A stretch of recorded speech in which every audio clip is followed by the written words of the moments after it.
puasa. Amma ba'd. Fa inna asdaqal hadithi kitabullah wa khairal hadi hadi sayyidina Muhammad sallallahu alaihi wa alihi wasallam.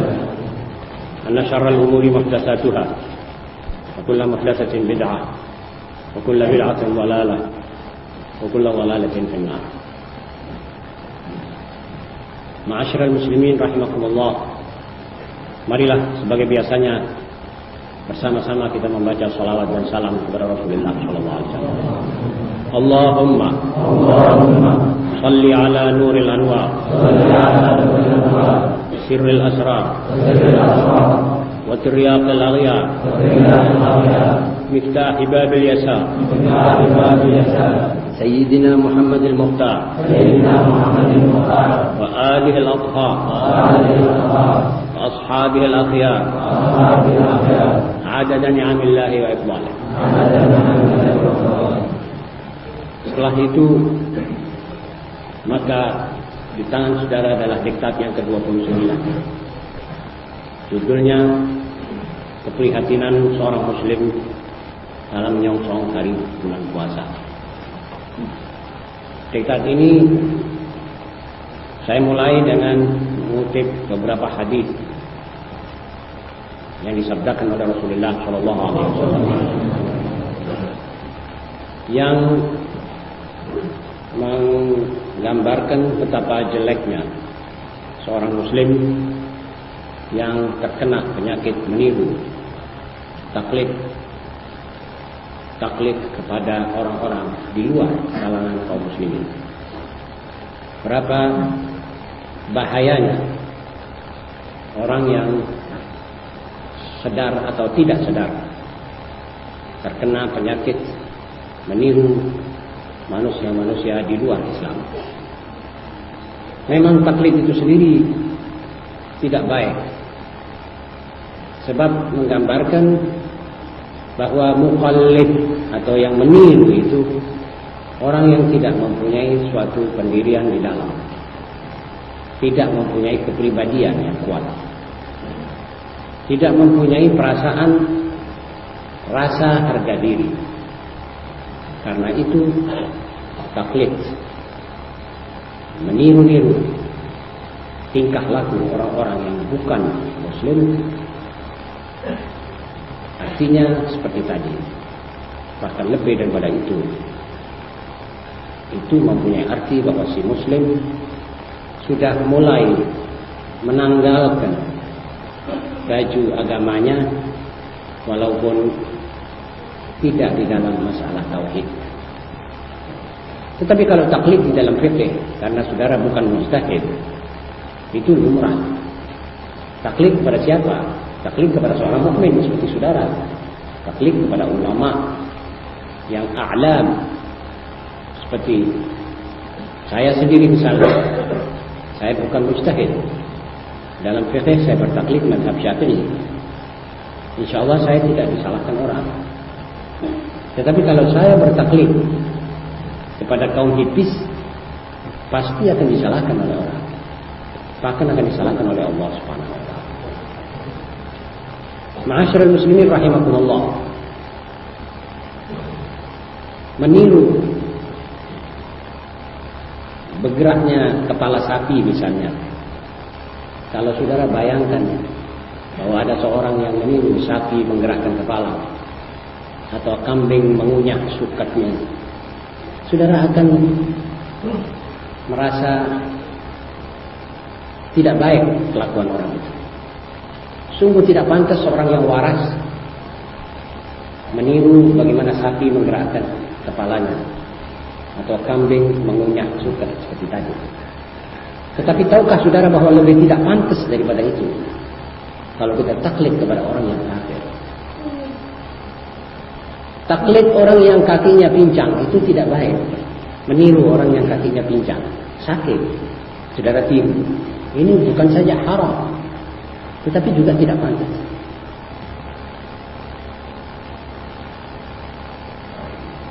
Taklid jalannya orang mabuk tidak pantas, haram, tetapi juga tidak pantas. Dan tahukah saudara bahwa orang yang kafir itu yang sakit adalah roh dan hatinya. Orang sakit rohnya, sakit hatinya. Kenapa kita taklid? Kenapa kita tiru dia? Kenapa kita tiru pakaiannya? Kenapa kita tiru kelakuannya? Kenapa kita tiru adat istiadatnya? Misalnya orang kafir biasanya gandengan, laki perempuan. Perempuannya dikeluarkan kemana-mana, ikut kemana-mana, menemui laki-laki siapapun. Itu kita taklid.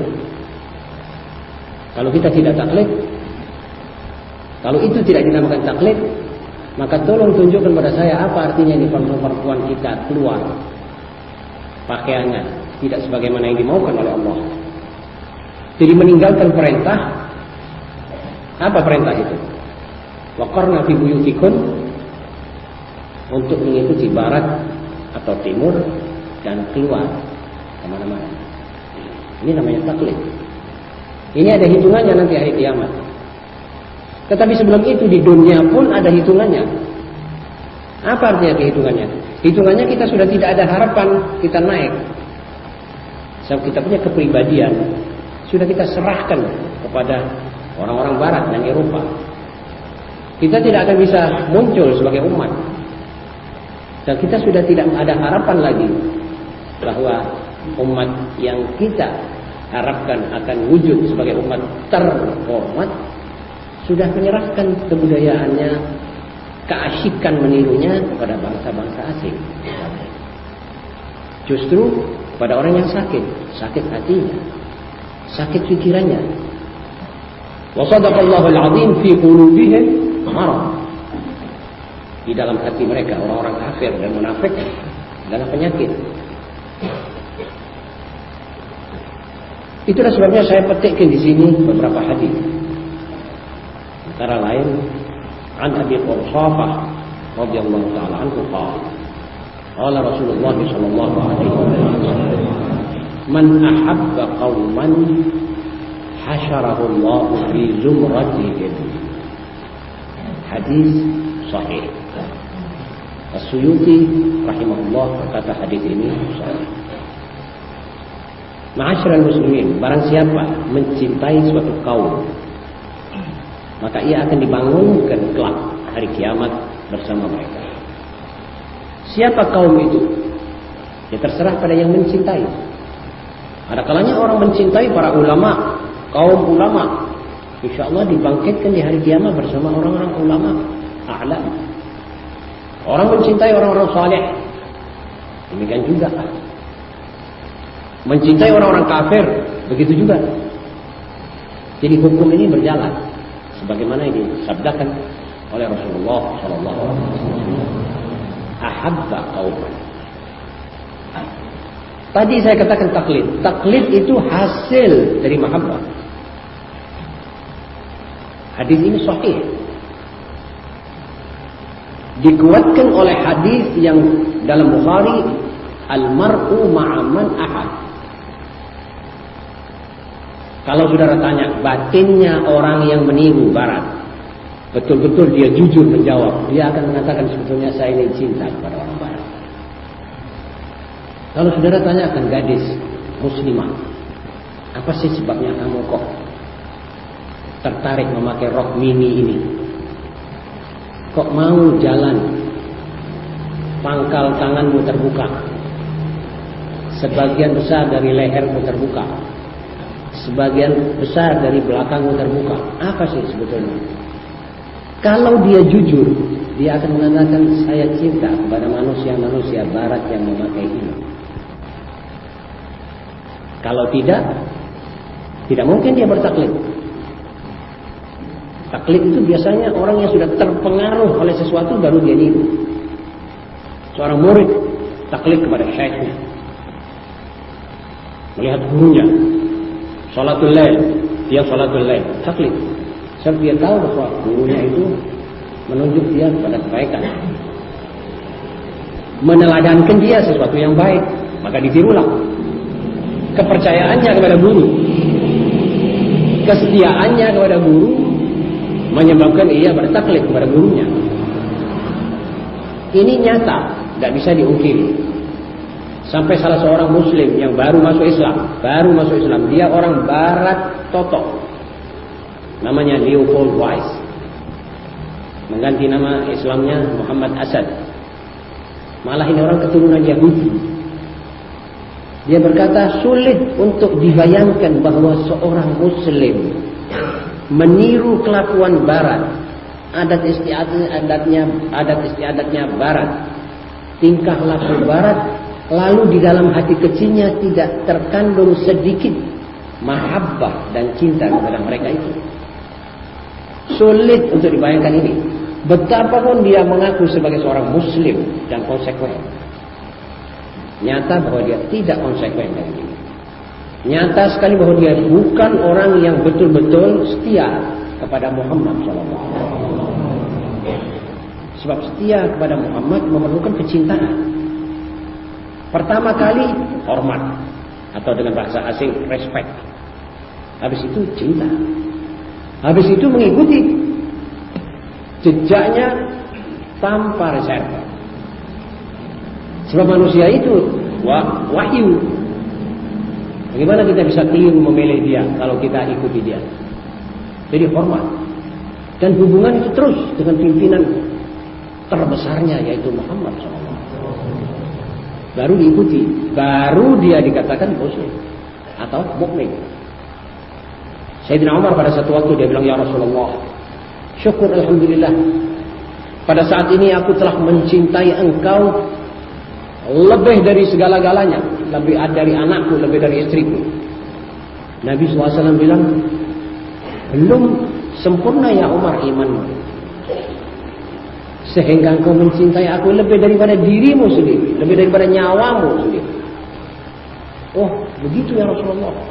Rasulullah SAW bilang, nah, kalau begitu mulai sekarang lah.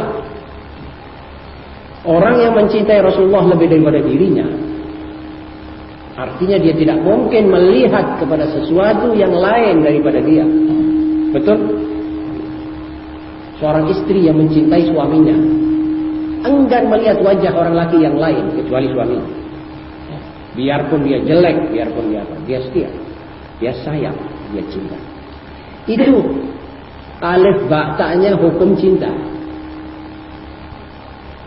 Rupanya kita ini harus koreksi pada diri sendiri. Kita menjelang bulan puasa, saudara-saudara. Kita harus koreksi kita punya diri. Rupanya kita punya cinta kepada Rasulullah SAW berkurang. Mudah-mudahan kita bisa sedang. Buktinya apa? Buktinya sunat-sunat Rasul itu kita langkai saja, kita tinggalkan. Bagaimana kita bisa ditafsirkan orang ini manusia-manusia zaman sekarang yang mengaku muslimin, mukminin ini, mukminat, muslimatnya juga bisa diakui bahwa dia ini cinta kepada Rasulullah SAW. Sedang hukum agama tidak bisa kita iman, tidak bisa iman kita sempurna kalau kita tidak mencintai Nabi Muhammad SAW. Sampai maaf-maaf kepada perempuan-perempuan yang tua, keluar itu tidak mau mengenakan kudung. Sampai begitu rupa zaman ini.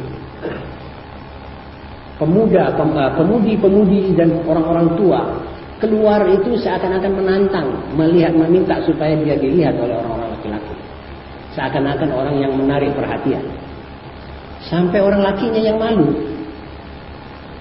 Apakah perempuan-perempuan itu dikatakan sayang kepada Rasulullah, sayang kepada sunnah Rasulullah, sayang kepada agama Rasulullah SAW? Memang berat sekali jawabannya kalau dikatakan iya. Kalau kita jawab iya berarti tidak cocok. Kita bohong. Hendaknya kita sadar bahwa hal ini memang terjadi.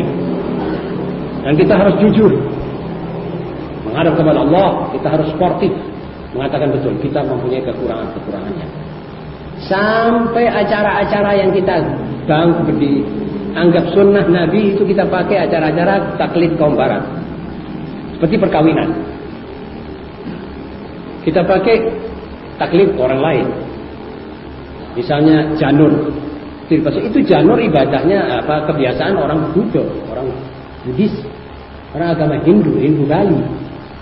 Kita jadikan itu kebudayaan kita. Kita ikut. Sebab tidak ada rekreasi untuk menciptakan satu kebudayaan. Lantas tabu-tabuan dan sebagainya. Itu juga adat istiadat di luar Islam.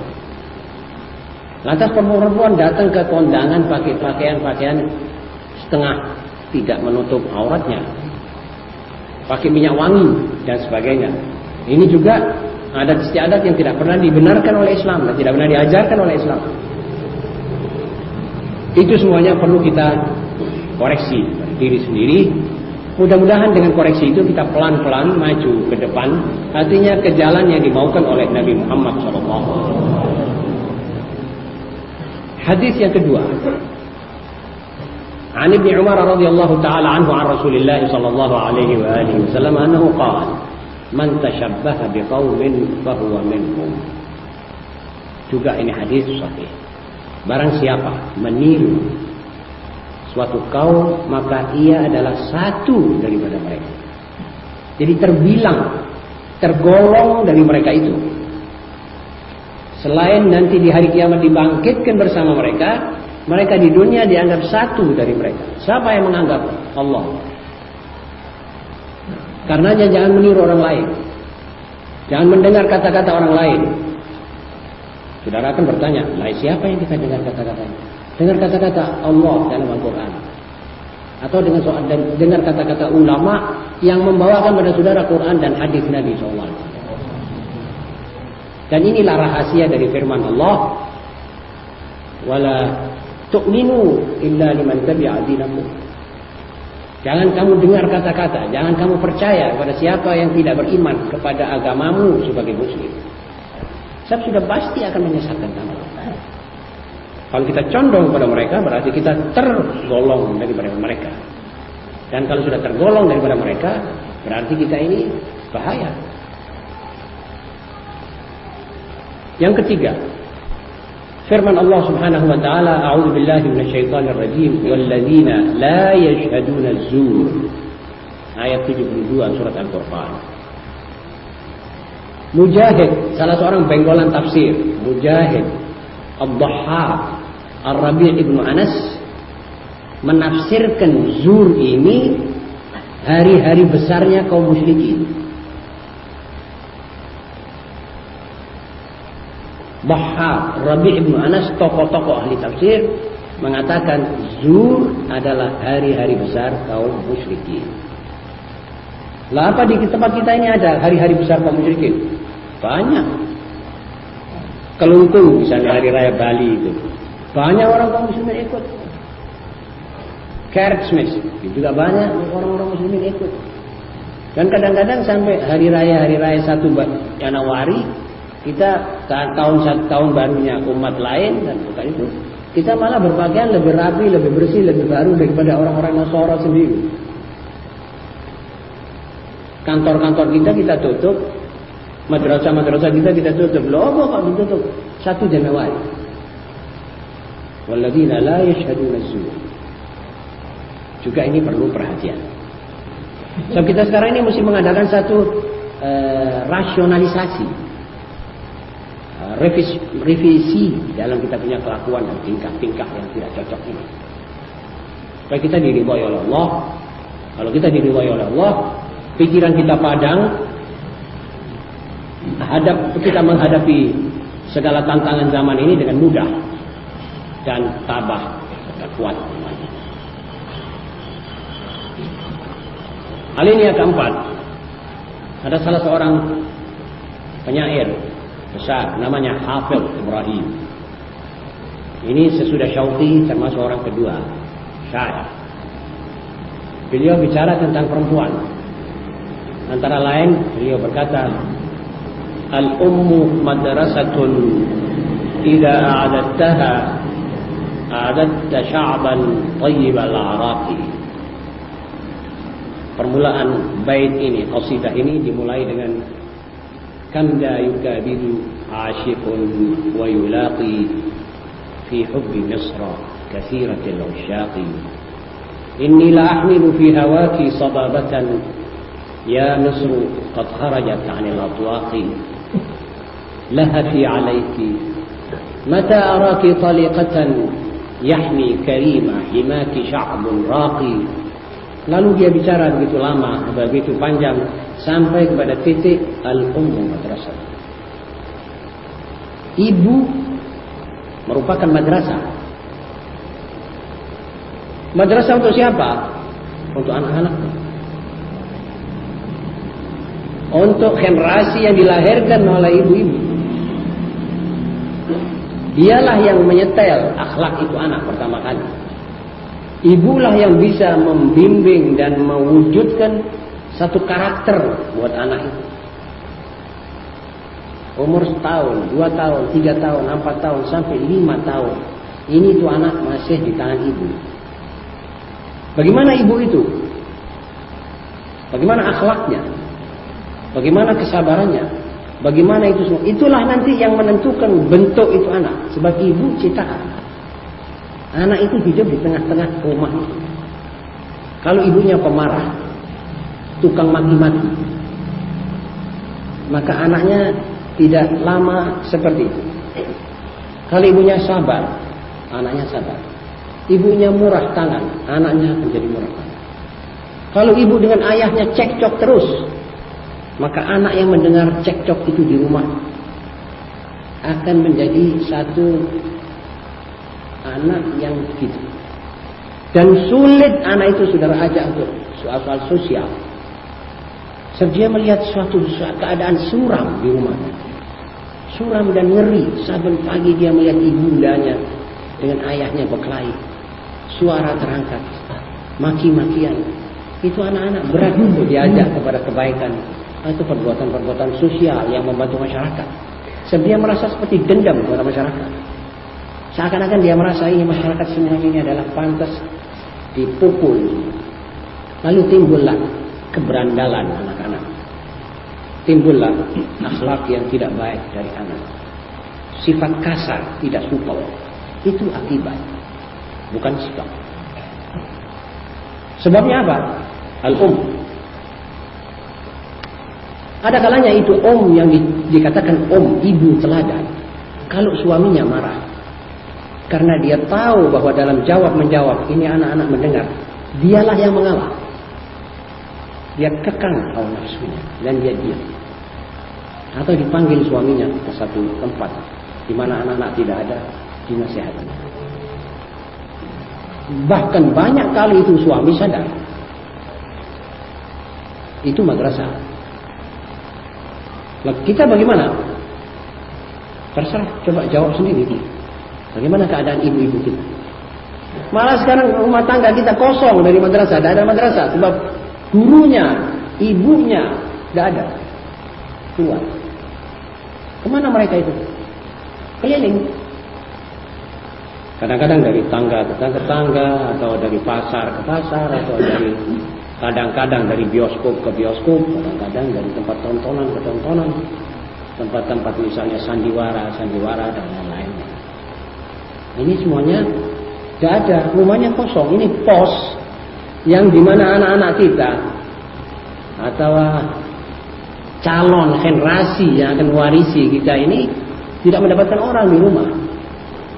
Mungkin ada pembantu-pembantu, mungkin ada tetangga-tetangga, mungkin ada macam-macam. Anaknya kadang-kadang juga berserakan di luar. Ibunya datang habis isya, anaknya habis isya belum pulang. Apa sebab? Apa boleh kita marah pada anak itu? Tidak boleh. Kita mesti marah kepada madrasah itu tadi.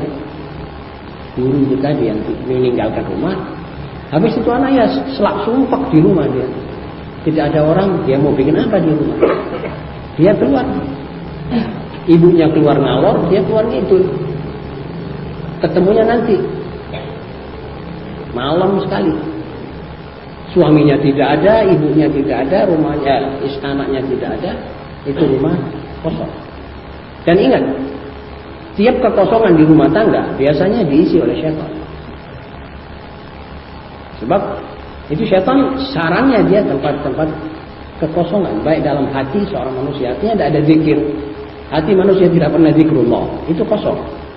Hati seorang muda yang ghafil itu lahi, sedang asyik menonton sesuatu, apa football, apa menonton TV atau menonton apa, itu malah menyebabkan anak itu kemasukan radiasi atau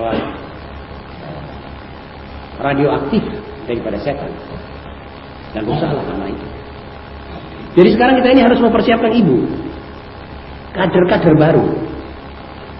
Yang ada harus diinsafkan, tapi yang belum merupakan ibu, yang masih gadis-gadis, harus betul-betul dipersiapkan untuk menjadi madrasah. Sudah jelas. Madrasah itu artinya tempat pendidikan dan pengajaran. Malah qul huwal hamdu itu mulai dari ibu. Kamu ini siapa yang menciptakan kamu? Allah. Itu mesti ibu. Belum masuk sekolah, mesti ibu. Salah seorang kafir sudah jelas itu, jenderal berbintang 5 namanya Montgomery, seorang Inggris yang mengalahkan Jenderal Rommel di Afrika di pertempuran Al-Alamein waktu Perang Dunia Kedua. Itu diserahi pendidikan Angkatan Darat Inggris. Dia bilang kalau anak sudah umur 4 tahun masih belum dikelir, maka tidak mungkin ada pastor atau gereja bisa mengkelir anak ini. Orang kafir bisa bilang begitu. Jadi anakmu, wahai orang Inggris, kamu harus kasih kelir dasar. Ya agamanya, ya adat istiadatnya, ya segala-galanya menurut Inggris dan kemauan orang Inggris. Sejak umurnya 3 tahun. Jadi kalau sudah 4, menginjak 4 sudah berat. Apalagi kalau itu anak keluaran, sudah diklir oleh masyarakat. Wa amma masyarakat kita sudah jelas tidak bisa diharapkan. Itu masyarakat Inggris itu masih banyak orang-orang yang terpelajar, masih banyak orang yang dikatakan sopan, masih juga begitu. Sedang Nabi Muhammad SAW, kalau kita ambil sunnah dan pelajarannya, maka dia sejak siang-siang mengatakan, anakmu kalau sudah tahu yang kanan mana, yang kiri mana, bisa membedakan antara tangan kanan dan tangan kiri, maka sebetulnya dia sudah mesti bisa sholat. Jadi umur 3 tahun, 4 tahun, 5 tahun itu masih di madrasah ini. Belum dikeluarkan, mesti di madrasah. Ibunya itu yang menentukan. Yang menentukan itu anak, ibunya. Jadi kita sekarang ini logika kita mesti membentuk ibu yang betul-betul representatif, bisa diserai makhluk hidup, yaitu putra-putranya sendiri. Jelas saudara-saudara? Sekarang kita pindah acara. Kita sebentar lagi sudah akan menginjak bulan puasa. Bulan puasa itu bulan yang sebagaimana kita semua sudah mengerti, bulan yang diridhoi oleh Allah, bulan yang segala-galanya diganda oleh Allah, dan semuanya dikatakan terjamin, pahala-pahala disiapkan, sampai-sampai setan itu diikat oleh Allah. Saudara akan bertanya, lah kok setan diikat kok masih malah banyak orang yang mengerjakan maksiat? Itu jawabannya bukan setan, itu hawa nafsunya dia. At-tawaqqan at-tabi'i nafsi. Wa syaitannya sendiri sudah ada. Betul Nabi Muhammad SAW. Tinggal hawa nafsu saja kita bisa kekang dan kita menang. Tidak mau bangun. Kalau saudara tidak percaya, saudara ikuti detik per detik saudara berada di dalam bulan Ramadan. Nanti saudara akan betul-betul merasakan bahwa cuma sekedar kemauan dan keinginan itu yang perlu saudara tekan sedikit, di mana yang kurang perlu dan tidak perlu, itu saudara sudah maju ke depan, sudah betul-betul berhasil. Apa sebabnya Allah menyuruh kita berpuasa? Apa kita saja satu-satunya umat di dunia yang disuruh puasa? Tidak. Banyak umat-umat dahulu kala disuruh berpuasa. Dan puasa itu memang menguntungkan kita dari dua segi. Segi jasmani, segi rohani. Selain dari pahala-pahala yang disediakan oleh Allah. Sampai ada hadis yang sahih. Sabda Rasulullah SAW bahwa Allah SWT ini di sorga itu atau di sorganya itu ada satu pintu namanya Ar-Rayyan. Tidak dimasuki kecuali orang-orang yang puasa. Ada orang yang tidak puasa tidak masuk dari pintu itu. Itu yang dikatakan Ar-Rayyan. Sampai begitu. Jadi ada satu pintu khas buat orang-orang puasa. Seperti pintu khas dalam jamuan-jamuan besar internasional buat CD atau kedutaan, lalu perwakilannya, lalu itu begitu saja.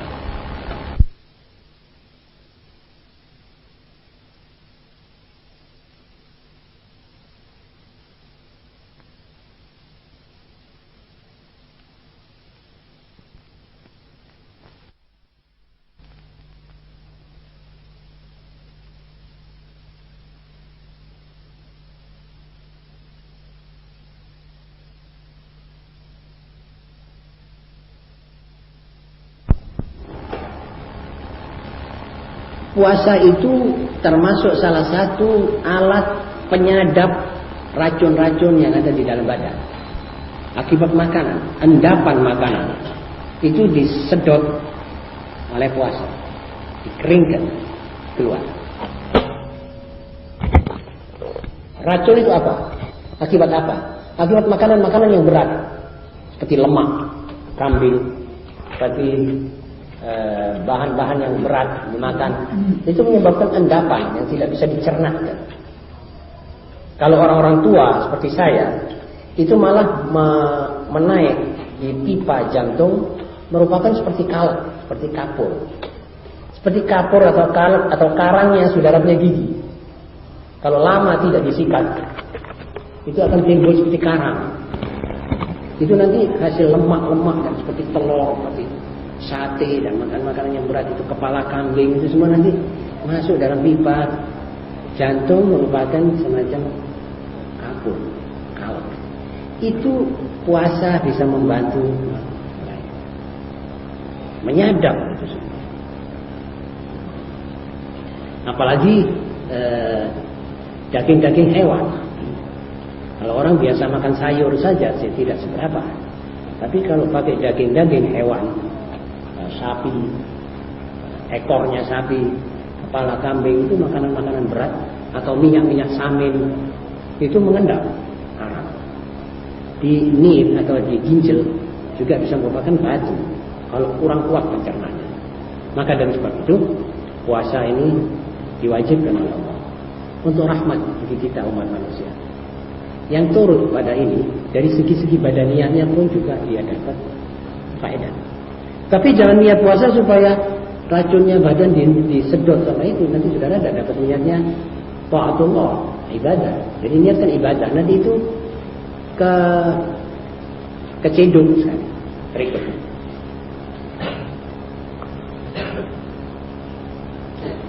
Syekh Muhammad Abdul berkata, puasa itu menimbulkan rasa koreksi pada seorang. Rasa muraqabah kepada Allah. Sehingga dia itu hati-hati. Tadi saya akan lupa makan. Tadi saya belum sembahyang duha. Saya tadi kok belum baca Quran puasa ini. Jadi ada semacam muraqabah. Itu nanti akan tumbuh terus. Sehingga orang-orang yang puasa itu bisa diandalkan amanatnya dan bisa diandalkan disiplinnya. Saudara pernah lihat orang yang betul-betul tekun puasa lalu dia makan hartanya anak yatim? Tidak mungkin. Saudara pernah lihat orang yang puasa lalu dia korupsi? Biasanya itu orang-orang yang korupsi, yang makan harta anak yatim, yang terlalu serakah dan rakus, itu biasanya orang-orang yang tidak puasa. Sebab tidak kuat mendisiplinkan diri dalam ibadah yang dikatakan puasa ini.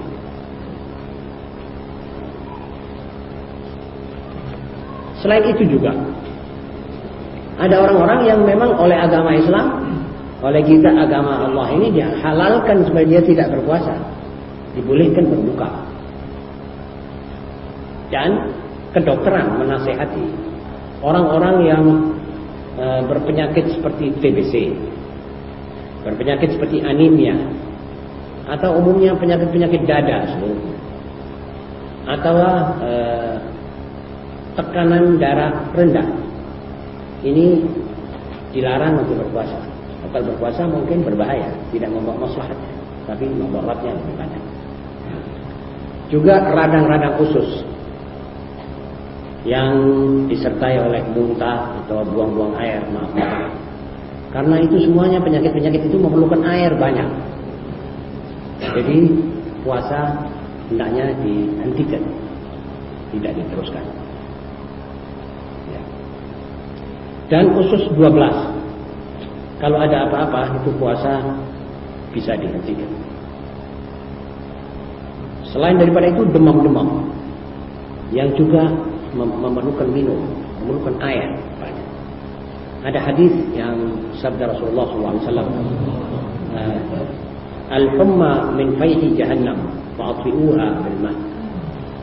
Demam itu satu jenis panas-panasnya yang ada di jahannam, dirasakan oleh orang, maka hendaknya dimatikan atau dipadamkan dengan air. Hadis sahih. Juga tekanan darah rendah seperti tadi saya terangkan, itu kalau puasa semakin rendah tekanannya dan berbahaya buat manusia itu sendiri. Atau manusia yang baru habis sembuh, baru sembuh dari satu penyakit, itu juga bisa meninggalkan puasa. Tapi semuanya ini tentu ada komoknya, saudara-saudara, ya. Tidak dibebaskan, tapi kalau sudah sehat betul, komok. Dan hamilnya seorang perempuan, atau seorang ibu menyusui anaknya, atau orang tua yang tidak kuat, ini bisa dibenarkan meninggalkan puasa. Kemudian saudara-saudara sekarang tentu kepingin mendengar bagaimana orang buka puasa yang sehat. Yang buka puasa sehat itu pertama-tama menurut nasihat para dokter, pertama 1 gelas jus perasan jeruk, perasan boris, perasan kates atau apa itu dulu. 1 gelas asir, namanya asir, buah-buahan, supaya menghilangkan dahaga dan rasa atau panasnya lapar itu dinormalkan dulu. Sesudah itu kita sembahyang sholat maghrib. Itu semuanya tidak usah susu, dalam tempo antara 1/4 sampai 20 menit. Itu biar mengambil tempatnya sendiri. Air tadi yang kita minum atau perasan jeruk itu mengambil tempatnya di badan kita, di saluran uratnya dan sebagainya. Kemudian perut atau tempat makan sudah bersedia menerima makanan. Makanan yang kita makan tidak boleh terlalu dingin seperti es, juga tidak boleh terlalu panas. Es itu menyebabkan mas atau perut kita itu mengkeret, dan sedangkan panas menyebabkan dia seperti meradang dan suka akhirnya sakit pencernaan. Jadi sesudah itu kita makan makanan yang tidak berat walaupun mengandung gizi. Setelah itu waktu kita ambil istirahat sampai Isya. Isya kita sembahyang nafilah, tarawih, apa semuanya, perut sudah mulai kosong. Ya. Sampai jam 11 malam baru kita mulai tidur. Untuk sahur itu perut kita sehat, bisa menerima makanan yang mudah dicerna dan mudah tahan lama sampai habis asar. Ini cara berbuka yang paling sehat buat manusia. Jangan sampai cara buka kita seperti yang sering kita kerjakan. Begitu dengar suara azan, begitu nasi kebuli dimakan, begitu sate kambing 10, lalu es puan dan sebagainya, itu semuanya menyebabkan perut kita. Nah, itu waktu pikiran sudah seperti orang mau ngantuk atau sakit sebab pengejutan, pencerna yang baru kosong, ini ada akibatnya yang tidak baik. Karena itu kita mesti betul-betul hati-hati. Dan seperti kadang-kala kita ini puasa seperti tidak nerimakan lapar. Jadi kita gogoi, makan 3 kali itu kita gogoi. Kita makan sepuas-puasnya maghrib, kemudian sahur lagi kita makan sekenyang-kenyangnya. Akhirnya fadilatnya puasa itu sudah tidak ada. Fadilahnya itu supaya kita berasa lapar dan menyehatkan badan. Jadi tidak sehat sekarang sakit. Habis puasa sudah sakit semua, orang pada sakit. Akibat dari tidak dijaganya makanan. Jadi mau puasa itu mesti hati-hati, makan itu cukup. Rasulullah SAW sampai umur 63 tahun tidak kurang sedikit pun dari kekuatan badannya. Sampai dia diajak Sayyidatina Aisyah lomba lari. Rasulullah SAW menang lari. Padahal Sayyidatina Aisyah itu berapa umurnya? Belasan tahun saja. Jadi mestinya dia kesit, tapi lebih kesit lagi Rasulullah. Itu semuanya akibat dari makanan sederhana, tidak kenyang, dan tidak memakan satu makanan yang berat secara kontinu. Jadi kalau makan misalnya sop buntut, kita makan terus sop buntut, itu banyak lemaknya, itu mengganggu kesehatan. Sehingga ada satu orang bilang, saya berani menjamin orang yang mengurangi makanan-makanan yang berat-berat, tidak dimakan terus-menerus, itu sekali-sekali, seminggu sekali, 1 biji telur seminggu sekali, kecuali anak-anak kecil yang memerlukan gizi lebih. Tapi kalau orang sudah tua, itu 1 biji telur 1 minggu cukup. Makan makanan yang lebih banyak terdiri dari sayur-sayuran, itu buat dia lebih awet. Kurma itu buah, boleh makan sebanyak-banyaknya, kecuali kalau ada halangan, misalnya ada gula dan sebagainya.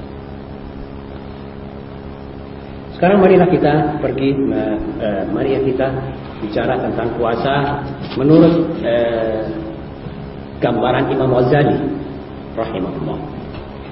Imam Ghazali berkata, "As-siyamu zakatun nafs wa riyadatul jism wa da'in lil birr fa huwa lil insani wiqayah wa lil jama'ati siyana fi ju'il jismi safa'ul qalb li'anna ash-shiba' yurithu al-balada wa yu'mi al-qalb والصبي إذا ما كثر أكله بطل حفظه وفسد ذهنه."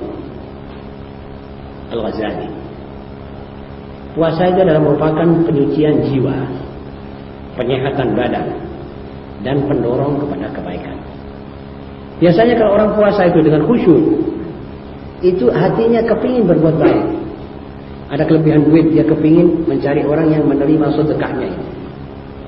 Dia ada kelebihan buka, dia kepingin mencari seorang teman yang dipanggil untuk berbuka bersama.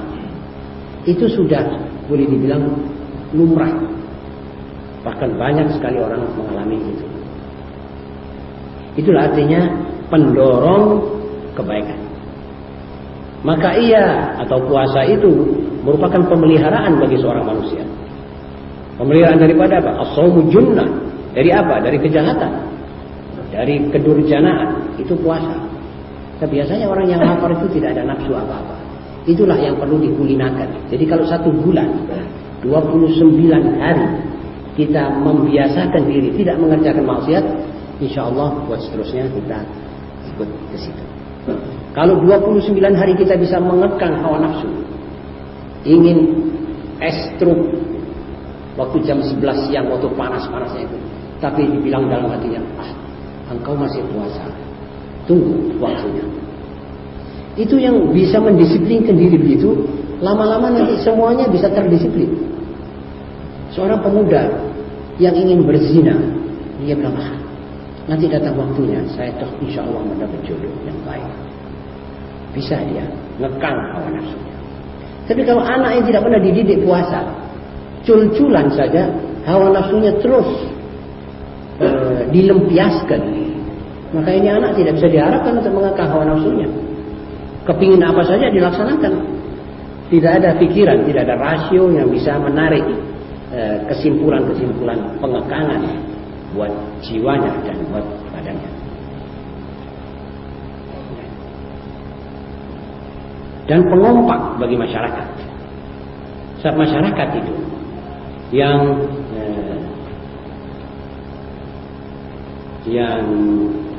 puasa semuanya, itu memelihara mereka dari adanya kecongkaan kaum fakir, kecongkaan kaum miskin, atau dendamnya kaum fakir.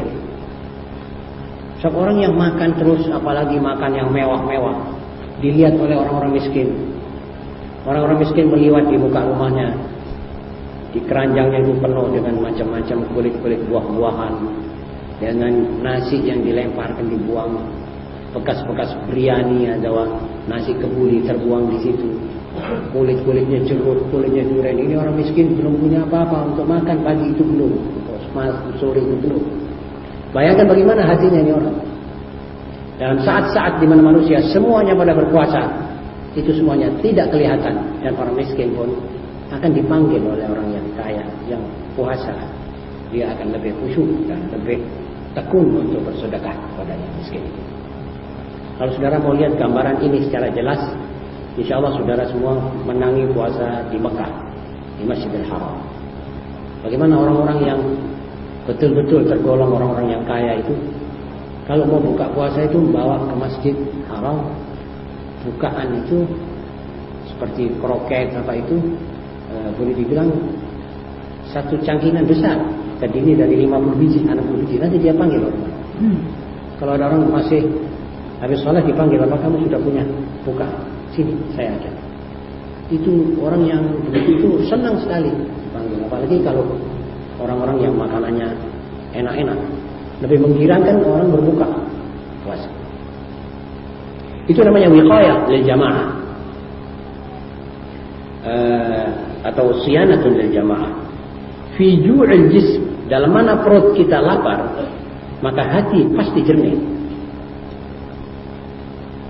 Sayyidina Ali berkata, barang siapa makan banyak, dia akan minum banyak. Barang siapa minum banyak, akan tidur banyak. Dan barang siapa tidur banyak, waktunya habis.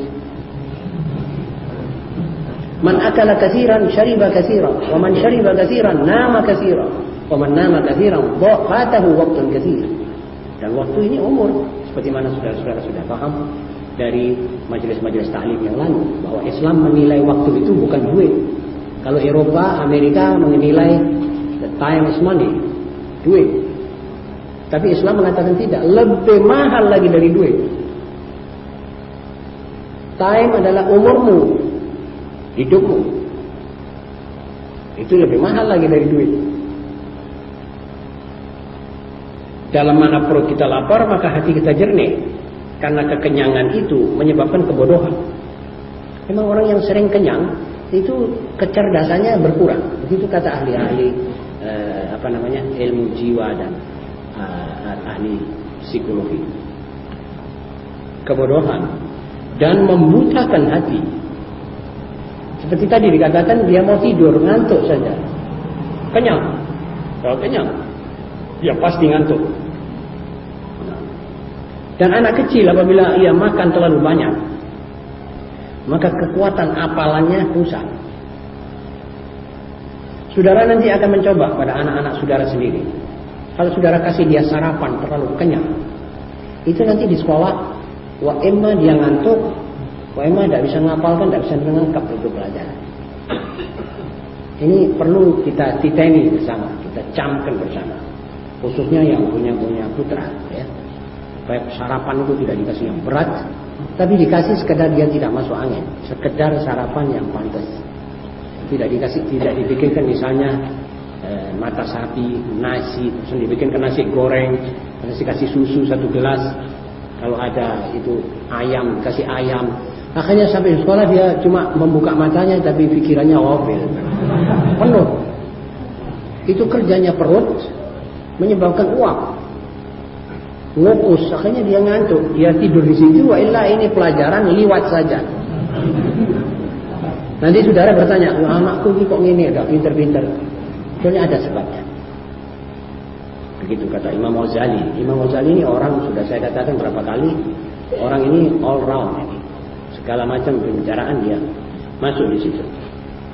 Wasabiyyu idza ma kathura aqluhu batala hifdhuhu wa fasada dhihnuhu.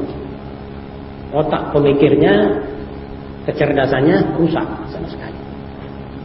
Inilah salah satu daripada nasihat atau komentar Imam Ghazali fi Shaum.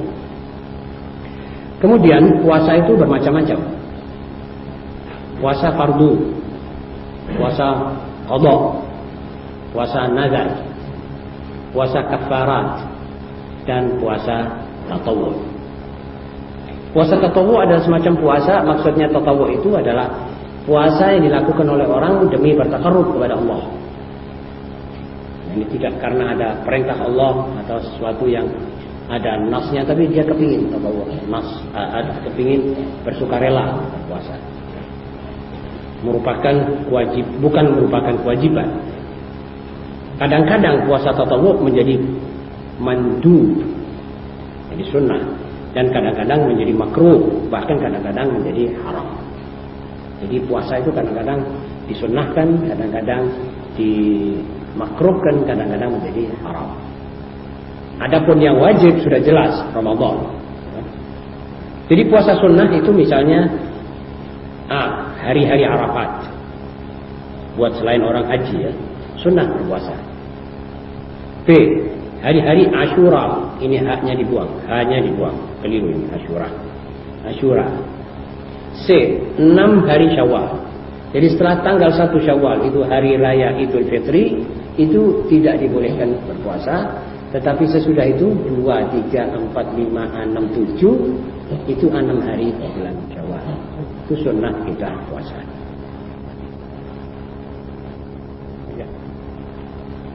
D, hari-hari tanggal 13, 14, dan 15 tiap bulan Islam. Jadi malam-malam tanggal 12, 13, jadi malam terang bulan lah kira-kira. Itu dikatakan oleh Rasulullah SAW dalam kualifikasi Rasulullah SAW, dinamakan al-ayyamul biyu, al-layalil biyu. 12, 13, 14. 13, 14, 15 tiap bulan Islam. Dan E, hari-hari Senin, Kamis tiap minggu. Jadi ini yang disunnahkan kita berpuasa. Kadang-kadang puasa itu menjadi makruh. Kapan menjadi makruh? Menjadi makruh kalau kita tentukan puasa itu kita sejahkan, kita tepatkan pada hari Jumat. Apabila sengaja ditempatkan padanya. B, hari Sabtu menurut sementara ulama. Sebab hari Sabtu itu harinya Yahudi, hari Sabat. Sabtu Yahudi juga puasa. Sampai begitu ya Rasulullah SAW melarang umatnya berbarengan sama Yahudi dalam puasa. Jangan, kalau mereka puasa hari Sabtu kamu jangan puasa. Sampai begitu. Itu namanya apa? Tasyabbuh. Jangan tasyabbuh, jangan menyamai, jangan merupakan mereka itu. Hari Sabtu menurut sebagian ulama. Puasa sepanjang masa. Jadi ada orang puasa sepanjang masa, jadi tidak buka-buka sama sekali, kecuali buka puasa. Jadi 1 tahun itu 360 hari dia puasa. Ini dimakruhkan. Ya. Dan puasa itu bisa menjadi haram. 1, puasa kedua hari raya. Jadi hari raya Idul Fitri, hari raya Idul Adha, haram kita puasa. Dilarang, ini sudah menjadi haram. B, atau 2, puasa hari-hari syak. Pada tiap hari syak kita dilarang puasa, diharamkan berpuasa. 3, puasa hari-hari tasyrik. Yani 11, 12, 13 bulan haji itu diharamkan kita berpuasa. 4, puasa sunnatnya perempuan yang suaminya berada di sampingnya dan tanpa izin. Ada orang perempuan ingin berpuasa sunnat, tetapi suaminya ada tanpa izin suaminya. Ini puasa yang diharamkan menurut sebagian besar ulama. Saudara-saudara sekalian, isi dari diktat ini telah saya terangkan semuanya. Mudah-mudahan menjadi manfaat bagi kita semua. Sekarang Maulana ya sami' du'ana bihurmat Muhammad la taqta rajana. Maulana ya sami' du'ana bihurmat Muhammad la taqta rajana. Wahai Tuhan kami, wahai Tuhan kami, wahai yang mendengar panggilan kami, demi kehormatan Nabi Muhammad SAW, janganlah kau putuskan harapan kami. Maulana, Maulana, ya sami' du'ana, birahmatik ya Rabbi, la taghdha rajana. Maulana, Maulana, ya sami' du'ana, birahmatik Muhammad, la taghdha rajana. Wahai Tuhan kami, wahai Tuhan kami, wahai yang mendengar panggilan kami, demi rahmat-Mu ya Allah, ya Tuhan, janganlah kau putuskan harapan kami. Maulana, Maulana, ya sami' du'ana, bi hurmat Muhammad, ballighna munana. Maulana, Maulana, ya sami' du'ana, bi hurmat Muhammad, ballighna. Wahai Tuhan kami, wahai Tuhan kami, wahai yang mendengar doa kami, demi kehormatan Nabi Muhammad, kabulkanlah harapan kami. Inna in akhta'na aw khatbun dahana, la yakshifu durrana ghayruka ya Maulana. Maulana, Maulana, ya sami' du'ana, bi hurmat Muhammad, la taghdha rajana. Jika sekiranya kami bersalah atau ada suatu malapetaka menimpa kami, maka tiadalah yang menyingkap bala kami kecuali hanya Engkau ya Tuhan kami. In amrun a'yana aw dahrun 'anana, la narju manjana illa min Maulana. Maulana, Maulana, ya sami' du'ana, bi hurmat Muhammad, la taghdha rajana. Jika ada kesulitan yang kami alami atau musibah yang membingungkan kami, maka kami tidak mengharapkan kelulusan kecuali daripada Engkau ya Tuhan kami. Fi rajwak Maulana asharna al-ajbana, famnun ya Maulana, bifadlika la tansana. Maulana, Maulana, ya sami' du'ana, bi hurmat Muhammad, la taghdha rajana. Dalam memohon Engkau ya Tuhan kami tidak tidur, maka berilah kemurahan-Mu, jangan melupakan kami. Ilahi wahmi himana, wa dammir man adana, jud fadlan wa ihsana, li aqsana wa adnana. Maulana, Maulana, ya sami' du'ana, bi hurmat Muhammad, la taghdha rajana. Ya Tuhan, jagalah kawasan kami dan binasakanlah yang memusuhi kami. Limpahkan kemurahan-Mu kepada keluarga yang dekat maupun yang jauh. Rabbi isma' syakwana wa ajib Rabbi du'ana, jammil wajli mar'ana, wa la tukhayyib mas'ana. Maulana, Maulana, ya sami' du'ana, bi hurmat Muhammad, la taghdha rajana. Wahai Tuhan kami, dengarlah keluhan kami ini dan kabulkanlah doa kami. Perindah pekarangan pemeliharaan kami, janganlah mengecewakan kami. Maulana, Maulana, ya sami' du'ana, bi hurmat Muhammad, taqabbal du'ana. Maulana, Maulana, ya sami' du'ana, bi hurmat Muhammad, la taghdha rajana. Wahai Tuhan kami, wahai Tuhan kami, wahai yang mendengar panggilan kami, demi kehormatan Nabi Muhammad, terimalah permohonan kami.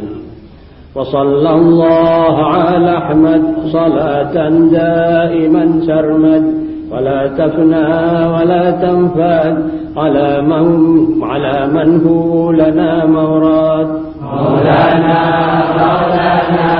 يا زاهد معنا بحرمة محمد لا ترضى رجانا سبحان ربك رب العزة عما يصفون وسلام على المرسلين والحمد لله رب العالمين. Ini doa karangan salah seorang daripada orang yang saleh. Karenanya saya sarankan saudara pun bisa membacanya sebagaimana Ya Rabbana Atarafna. Sekarang marilah kita membaca Ya Rabbana Atarafna. Ya Rabbana Atarafna wa annana asrafna ala asrafna wa tu'alayna awra ta'zir li kulli awra wa sunnana awrabi wa amini awrabi wa aghfir li walidina rabbi wa mawludina wal ahli wal ikhwani wa sa'iril ihlani wa kulli mahabbah awli wa